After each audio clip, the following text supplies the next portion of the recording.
دادگاه ناحیه اسماعیل سامانی شهر دوشنبه زرینه سردارова زنی 34 ساله پایتخت را برای 13 سال روانه زندان کرد. زرینه سردارова برای اشتراک در جنگ‌های سوریه و جلب دیگر شهروندان تاجیکستان به گروه‌های افراطی متهم دانسته می‌شود. از روی قرار دادگاه که روز 24 فوریه صادر شد، بعد از حکم قانونی گرفتن این قرار، سردارova مهلت ادای جزایش را در زندان نظامش عمومی پشت سر خواهد کرد.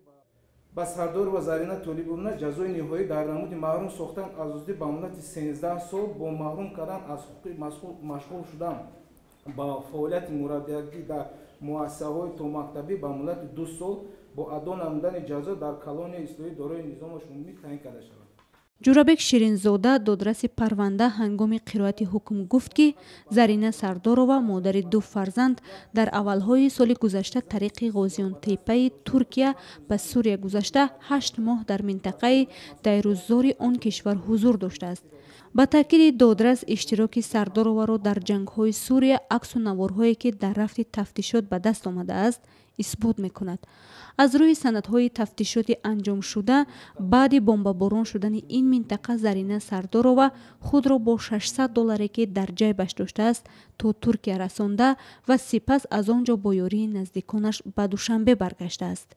زرینه سردارova ماه ینور سال 2015 به سوریه سفر کرده و ماه اکتبر سال 2015 هنگام بازگشت در فرودگاه دوشنبه از جانب کارمندان مقامات حفظ حقوق بازداشت کرده شد.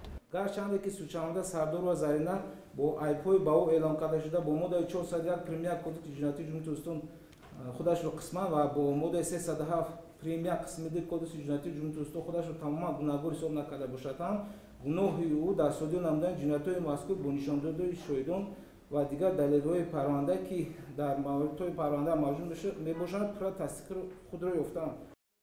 زندانی شدن زرینه سردارova در حال است که سال گذشته وزارت کارهای داخلی تاجیکستان با پخش یک گزارش تلویزیونی او را برای فریب خانواده‌اش و در یک وقت داشتن 3 شوهر متهم کرد.